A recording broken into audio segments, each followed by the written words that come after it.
With a brand new Guild Wars 2 expansion, The End of Dragons, on the horizon, it's the perfect time to get on the grind to prepare for the avalanche of new content, so you'll have the easiest time grabbing all the new rewards, playing the new builds that will spawn from 9 new elite specializations, and just having a nice, relaxing and smooth experience in the new content. With that in mind, I have created this list of things you can do right now and just before the expansion to make sure that you will be ready for anything that Cantha can throw at you. Let's get started. These activities are ordered vaguely by intensity. The first ones are pretty low effort and can be done in a very short amount of time. The ending ones, well, they are a bit more of a serious affair, but you'll likely have some progress towards them already and might just need a bit of motivation to make the final push. So, first of all, what should you be doing right now? PvP and World vs. World Dailies. These grant potions of reward track, which can be stored en masse and then used at a later date. This is extremely powerful because the expansion will have brand new reward tracks containing loads of new materials, skins, currencies, and of course, for the first completion, a whopping 7 Mystic Clovers. 80 potions will complete a reward track instantly, and you can have quite the stockpile if you do most or all of the dailies. PvP is extremely fast, as even one game of PvP will get most of them done, and World vs. World is similar, as they are just a case of capturing a few objectives. World vs. World rank gain can take a while, so dodge that one if you can't be bothered. By the time the expansion rolls round, you'll be able to complete every reward track multiple times, earning a huge amount of rewards instantly, and giving yourself a great head start on farming, as reward tracks very often are directly linked to open world maps, and give many of the same items. Hoard Transmutation charges. What is Guild Wars without fashion, and how can you style on your opponents without being able to alter your appearance to accommodate the myriad skins that will be added with the expansion? And that's why you should save up a big pile of transmutation charges for Cantha. There are sure to be many distinctive and new looks to be found in the new lands, and you don't want to miss out. If you don't play much player versus player or world versus world, you may not have many of these, so if you're short on them, leap into those game modes because they shower you in the things and give the double benefit of farming the dailies as well.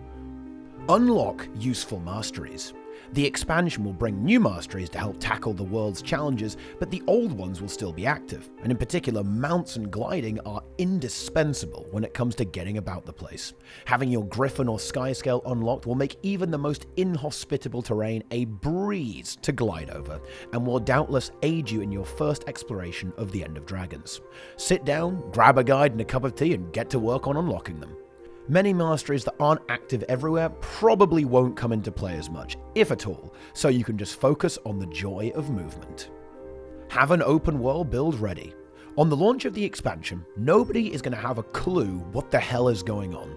This means that you need to be able to fend for yourself and have a degree of independence, so you can complete the content that you want, even if the rest of your team is busy feeding into a world boss. You can get a solo-oriented open world build ready easily. Simply use whatever you have right now or a raid build, slap on a stun break, a few defensive skills, maybe a little toughness or vitality, and then bring as many self-buffing or sustaining traits as you can find. Guardian, Revenant, and Necromancer are particularly notorious for having some awesome solo builds that also work extremely well in an open world group environment. But every profession can make a one-man army build to some degree. Play around a bit and get ready to take on whatever fearsome foes might await. Hero points. We don't know what the elite specializations of Ender Dragons will be, but we do know they'll almost certainly cost 250 hero points to unlock. Now, it turns out the game, as it stands, has a very large surplus of hero points, and if you unlock more than you need for the current elite specializations, or simply don't unlock the current elite specializations on a new character, you'll easily have enough to instantly unlock the new abilities and leap right into the action. Elite specializations are a massive selling point of the expansion, and they represent a totally new way to play your favorite profession, so you'll definitely want to get in early and learn all the new tricks. World versus World can come in handy here as well, as you can use proofs or testimonies of heroics found in skirmish chests and rank up chests from just passively playing World versus World to directly unlock hero points in the open world without having to actually do them. Actually doing them is no trouble though, as many of the Path of Fire challenges can be done alone, and the Heart of Thorns ones, although a little bit trickier, are very often run regularly by groups of players, completing all of them in what is referred to as a hero point train. Simply look in the appropriate Looking for Group section and hop on board. You might also find that a new profession is of interest because of a new elite specialization. For that reason, make sure that you don't burn all of your tomes of knowledge. 78 of the tomes will let you instantly level a brand new character to try out anything that catches your eye. Be in a guild that has no life. We already talked about being self-sufficient, but sometimes that just isn't enough. The toughest challenges in Guild Wars 2 require groups of players who are on the same page, and whether it's a new open world monster or perhaps even a new strike mission or dragon response mission, there are times where you won't want to rely on random allies. This is where guilds come in. Being in one of these will let you coordinate with like-minded players who want to get the job done in a timely manner, and whenever you decide to. If it's a big guild, you might even be able to tackle open world maps with your community and not have to rely on the whims of map population or random players running around wildly. This degree of freedom is not to be underestimated, and there is nothing more satisfying than discovering brand new content with your friends and getting ahead of the competition while you're at it, developing your reputation as god gamers. Finding a guild is as easy as asking around in a city's map area or any area where players congregate. Or you could join mine, which is obviously the best one, and will be crushing all of the content that End of Dragons has with great speed and frequency. We will farm the new content with a fury not seen yet by mere mortals, so I think you might not want to miss it. We're on EU and NA, so there really is no escape from us. Another benefit of a guild is their interaction with World vs. World alliances. World vs. World alliances are an upcoming rework to how World vs. World works, essentially replacing servers with groups of guilds, and is expected to be showing up around the same time as the expansion. And therefore, if World vs. World is something you want to be involved in, you'll almost certainly want to be in at least one guild that plans on dabbling in the Mist Wars. Load up on quality of life. Guild Wars 2 is a game known for having lots of quality of life, but believe me, not all of it is free. There are a huge amount of convenience items that will make your adventuring significantly faster and easier, particularly regarding inventory management and open world play. So if you want to have a pure, uninterrupted farm fest, then you'll certainly get value out of this type of item. Some of my personal favourites include the copper-fed and silver-fed salvage-o-matic to keep those items under control without thinking about it, permanent gathering tools to reap the rewards without constantly worrying about stuff breaking is always great, especially as the permanent tools often have very powerful bonuses like extra volatile magic or other materials on harvest. Extra bag slots, bank tabs, material storage capacity to make managing the deluge of loot all that much easier. You can also get yourself the biggest bags out there, 32 slots to maximize your junk hoarding abilities. Permanent blackline items like the bank access, trading post, merchant, and surprisingly the repair kit are all indispensable. However, they are a little expensive. But once you have some of these, you'll never know how you manage to live without them. If you like losing gold, the 100 Ecto Gamble merchant is also a very good option to sell your junk items in the field. VIP passes can be handy if you need to quickly zip between gaming and crafting, and are in general a great way to farm that most valuable currency, AFK hours.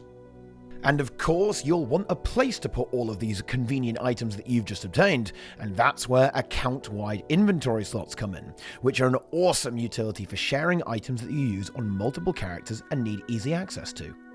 A final bonus that is of particular interest to me is maxing out your magic find. You can have up to 300% extra magic find at all times across your account, and it's definitely worth going for, as it's pretty easy to max out and will provide a lot of value over time. Simply playing the game and salvaging items will slowly get you there, but if you fancy some immediate progress, then buying and salvaging ectoplasm is very fast, but it will set you back some gold to get to the max level. Farm all day, farm all night.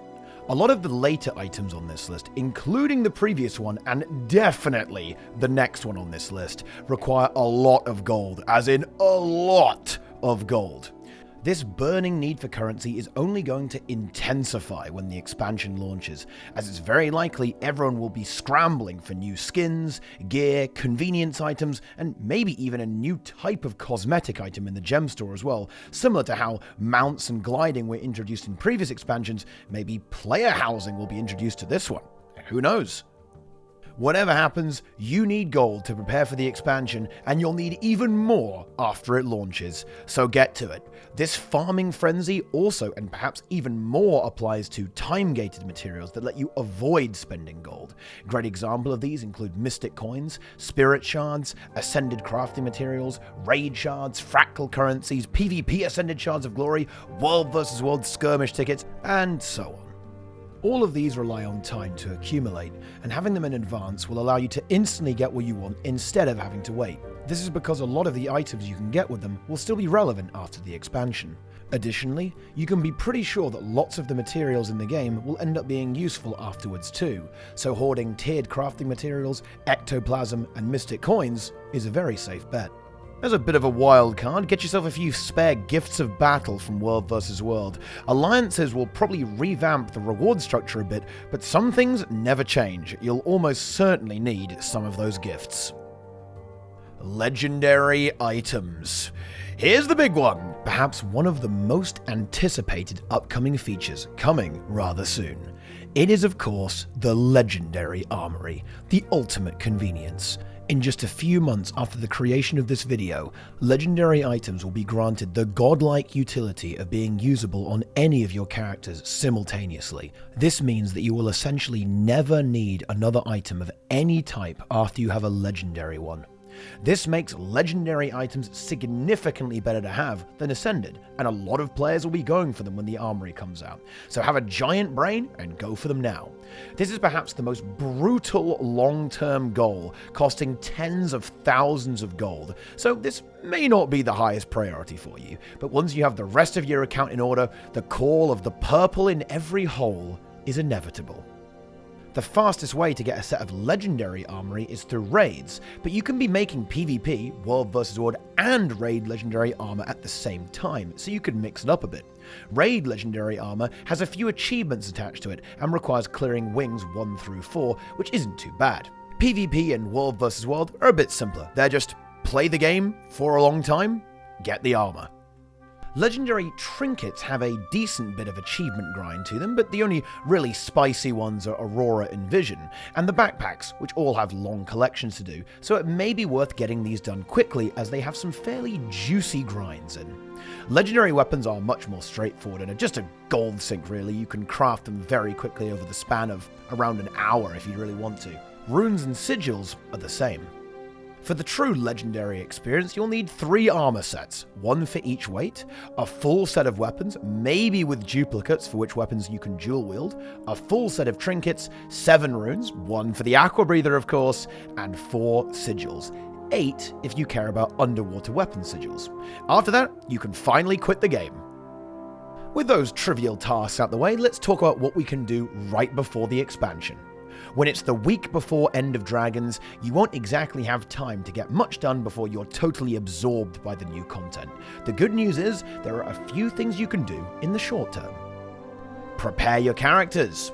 The name of the game here is boosters. Save up every booster you have to maximize your efficiency. Here's a pretty exhaustive list of boosters and how to get them.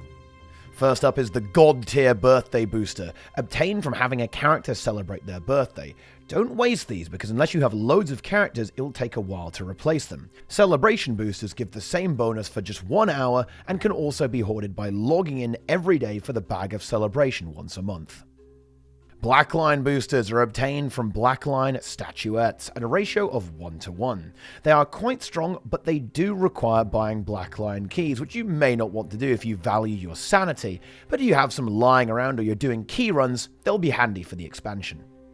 The Festive Gobbler boost is obtained from either the Snowflake Gobbler or the Zytaffy Gobbler, which can be bought in the gem store during Winter's Day or Dragon Bash respectively. I'd highly recommend picking this up as it's extremely powerful for its cost and is essentially a permanent 25% boost to experience, gold from kills, and reward track gain. Very powerful if you play PvP in World vs. World in particular. On the topic of gobblers, we arrive at by far the most overpowered item in the gem store, the candy corn gobbler. In exchange for 3 candy corn, a bit like the other gobblers, it'll give you a random spooky transformation or an experience boost, magic find boost, karma boost, speed boost, damage reduction boost, or regeneration boost. Now, what you can do here is just stack these all the way up to 7 days, making the actual booster items that apply these effects completely worthless if you have this item. This does take a bit of clicking, but there are ways to get around that. Simply find a nice isolated spot, fill your bags with candy corn, and auto-click yourself to maximum capacity. Explorer's boosters may not be obtainable for you anymore, as they are from one-time achievements involving map completion, but if you do have any spare, they'll be great for gathering new materials and farming mastery experience. They also function as gathering boosters, which are a bit tricky to get otherwise, and you'll need to exchange other boosters with the Boost Enhancement Researcher in Lion's Arch to get them these days. Not really worth the trouble, to be frank. Strength boosters are a bit annoying to get, but they are potentially useful for open world if ArenaNet release some tough bosses. They're obtainable from leveling up new characters. You'll get 3 in total at levels 34, 43, and 54. Don't worry about them unless you literally have nothing to do. I wouldn't recommend coin boosters. You'll have better uses for your precious laurels, and monsters don't drop much gold. Don't be fooled by that tantalizing gold find number.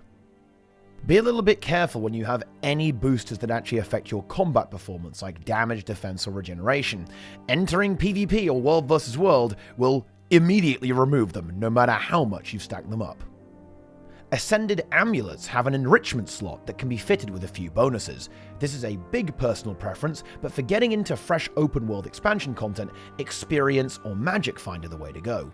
You probably have characters that you play open world on, and maybe others that are used more for player versus player or world versus world. Equip all your characters with enrichments appropriate to their environment. They are trivial to obtain for a low amount of laurels, so you can get all the enrichment you need. Another totally free source of boost is from guild halls. If your guild has upgraded the tavern enough, you can pick up a 10% permanent boost for almost anything, from reward track gain to gathering critical harvest chance. For getting ahead in the expansion, I'd probably recommend experience or map bonus. Guilds also provide banners. Hero banners and spirit banners will provide significant boosts. All the more reason to be in a guild so you can rely on their help in crafting these powerful items while you slack off. Fireworks also give you a nice 10% magic find and 5% experience boost and cost almost nothing, so launch a bunch off before the expansion itself launches. A last bonus boost is the candy cane. 10% karma, so not much to say here. It's very cheap and not that powerful, but you might as well take it. In that same vein of edible objects, make sure you have ascended food. Not only is ascended food extremely powerful and quite cheap, it also offers very strong bonuses to your reward gain. The same is true for your enhancement item. Sharpening skulls or pumpkin oil are a very cheap consumable that gives some handy revive bonuses and extra magic find. To make food and enhancements more convenient, see if you have any primers lying around. They'll extend your food and enhancements to up to 12 hours, so you don't have to worry about refreshing during your epic gaming sessions. With all those bonuses, you'll burn the experience requirements for the new masteries in no time at all, potentially 3 times faster than normal, and grab yourself some excellent reward bonuses that will really add up over your playtime. Something else you can do to prepare your characters is one that I can demonstrate extremely well. Inventory management. You don't want to be rushing into a cornucopia of new treasures with bags looking like this. So right before the expansion, give your bags and bank a proper clean out. The last thing you need is having to shuffle items around when you want to be exploring a brand new continent. Without sounding too boring, something you may want to consider going into End of Dragons is having a plan.